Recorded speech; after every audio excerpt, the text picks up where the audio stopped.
In today's tutorial, I will show you the process of adding the nofollow attribute to external links on a WordPress site. As an example, let's take this post on my site. You can see there are 3 links here, 1, 2, 3. The easiest way to check whether the link is nofollow, just simply right-click on the link and then select Inspect. The links usually start with an opening A tag followed by href attribute, data type, data ID, target, and rel. We have to focus on the rel attribute specifically.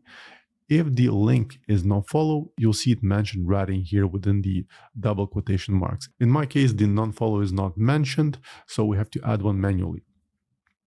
So to do so, let's log into WordPress dashboard and then hover on posts, all posts.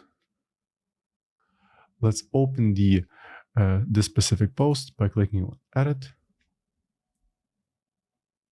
Within the block editor, locate the desired link. In my case, it's this one. Let's left click on it. Then select the pen icon, which is edit. And then make sure to enable this option, mark as nofollow. Then press save and then update changes.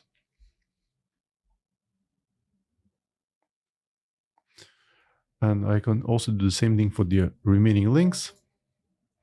Let's mark them as nofollow. And this one too.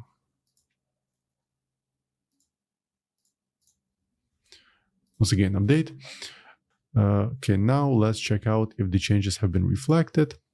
Let's go back to the site, refresh it. And once again, right-click on the link, inspect.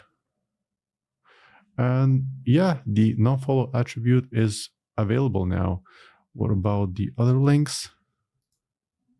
Yeah, on the other one, it's also available. And the last one, yeah, it's right here.